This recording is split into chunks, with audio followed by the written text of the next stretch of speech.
Let's bring in our panel now while we work on that. I want to bring in Sam Harris, the author of Islam and the Future of Tolerance, and also Dino Vidala, columnist for the Daily Beast. Thank you guys for jumping in a little bit early here. If we get Armstrong Williams back, we'll bring him in as well. So, Dean, Armstrong Williams, Dr. Carson's friend and business manager, doubling down on Dr. Carson's Muslim comments.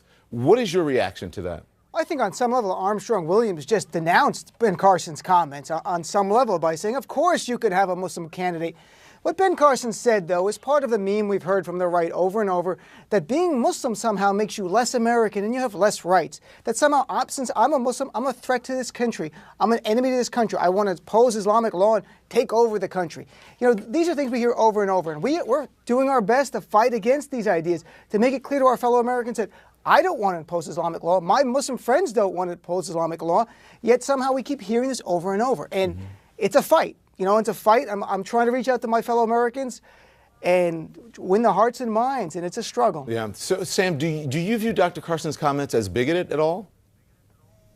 Well, I do. I think we have to distinguish between how we treat ideas and how we treat people. And what you hear in Dr. Carson's remarks is a kind of Christian demagoguery coming into the conversation. Frankly, he's not a very thoughtful person. I mean, here's a surgeon who doesn't believe in evolution. I mean, if ever you needed proof that you could be a surgeon without being a scientist, you have it in the person of Dr. Carson.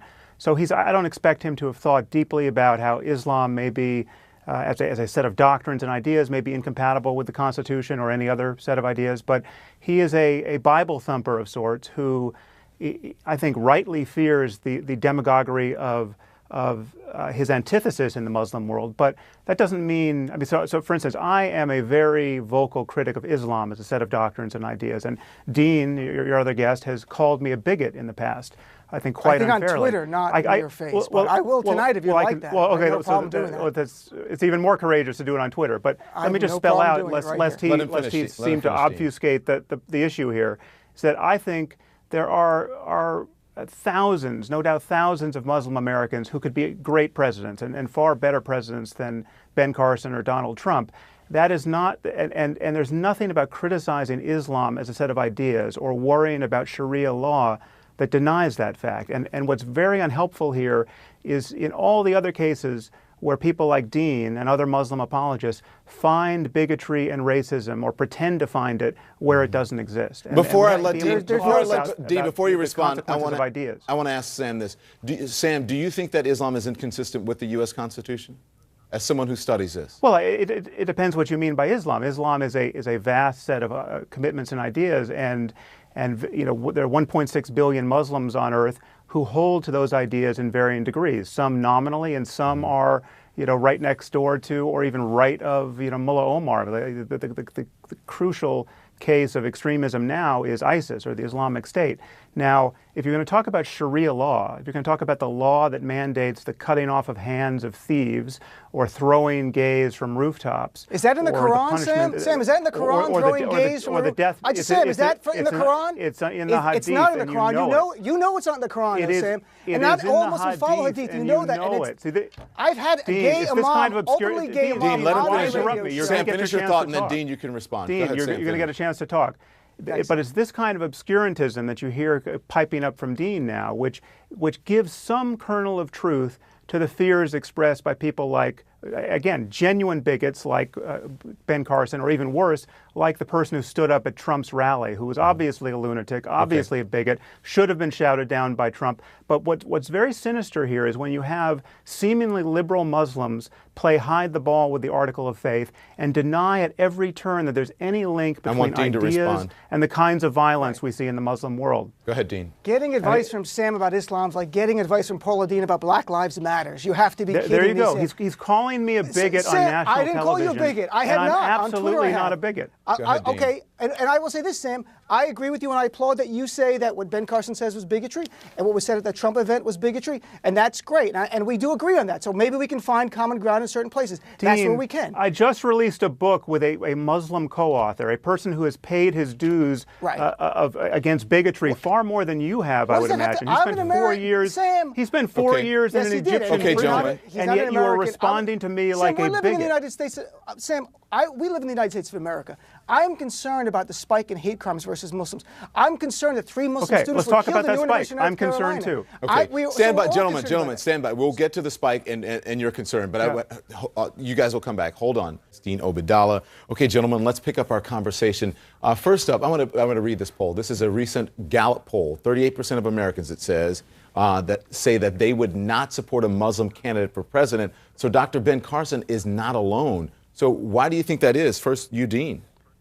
I think, honestly, there's a lot of components. One is only about 25% of Americans have a Muslim friend, and if you don't have one, I offer to be your Muslim friend. But in reality, that plays a role, because if all you see are negative images on the media of ISIS, Al-Qaeda, Al-Shabaab, these horrible groups committing horrible acts in the name of Islam, coupled by some of the people on the right ginning up the fear, you're not going to feel warmly about Muslims. If I didn't know a Muslim, if I wasn't Muslim, and all I saw was that, I would not like Muslims either. And I think that's part of the problem. We have to get out there as much as possible. Armstrong Williams said, we don't denounce terrorism. We do, left and right. We need to get in the media more, and that's up to the gatekeepers to let us on, because I can assure you, Don, I write articles for CNN and Daily Beast denouncing, and so do numerous other Muslims, and we beg to come on TV. But what gets ratings on TV is sensationalism, not earnest Muslims saying terrorism is horrible, it doesn't represent our faith. Sam? That's part of it. Sam? Yeah, well, I think one thing to point out is that Ben Carson would have said the same thing about atheists. He would have said an atheist shouldn't be president. And in fact, if you look at the polls, Americans are more reluctant to vote for an atheist than for a Muslim by a factor of probably 20%. In fact, atheism is the only identity that that would prevent your election as a qualified member of your own party when people of your own party are polled. So, we can play this victim card. We can worry about political bigotry. It's a real problem, but it is visited upon atheists, it's visited upon other minorities, and what gets lost here, and what Dean, frankly, has really been a scandalous purveyor of.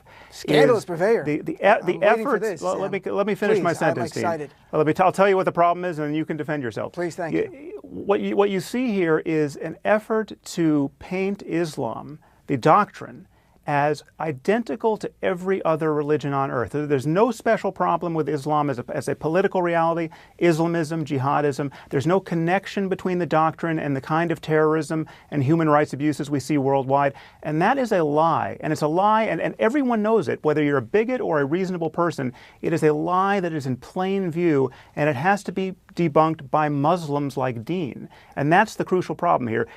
People like Dean need to be candid about the link between belief and behavior, and they need to be willing to reform the faith. And instead of being willing to do that, they call people like me bigots. And that is a huge problem for this conversation. It's decidedly unhelpful, and it's driving it's driving the polls apart. And I think we're going to wake up in a world that looks more like Western Europe at this point, where you have fascists calling the shots on both sides. So my question is, Dean, I've heard people in the Muslim faith say the same thing, that there is and you and I have spoken about this. We spoke about it on your radio show this weekend. That there are people who are in the Muslim faith who have said this basically the same thing that Sam is saying, but yet and still don't get called bigoted or are somehow listened to, but he is not. The messenger matters, Don. That's the truth. We know that. Sam knows that. It doesn't matter. My co-author on this book was called a talking monkey by your friend. So don't interrupt you. Now you interrupt me. Sam, you've called for religious and racial profiling of Muslims. A third of Muslims in a country. I have not. You've wrote it in your blog. I can read it out loud if you want. Well, if you made an effort to understand my views, you would have a different story. We can talk about profiling, but you have not summarized my views accurately. Let's continue on, though, and talk in the political realm. Dean, go ahead and answer my question, please. Well, the question is, ISIS and Al-Qaeda are killing Muslims more than anybody. Do you not think we want ISIS and Al-Qaeda to be stopped? We very much want that to be done. We're having discussions internally in our community. We want to do more. I don't know how I'm going to reach someone in Pakistan, frankly, or Afghanistan. So how do we fix this issue in the U.S. where you have a presidential candidate saying that a Muslim should not be president? You have 38% of the population saying the same thing. So I think it takes time. The same way anti-Semitism in America in the 1930s and 40s was mainstream. The same way racism against African Americans was mainstream. The same way anti-Catholicism in 1960. John Kennedy gave a famous speech, and maybe it takes some of us, and I have no problem giving that speech, that John Kennedy addressed it head on, that he believes in absolute war between church and state. It's not just incumbent upon Muslims to do it. We all have to do it. I appreciate both of you, gentlemen. Thank you so much for joining me this evening. Thank you, Don. Thank you. Thanks, Don. Well, Carson's remarks, a calculated political move. Up next, our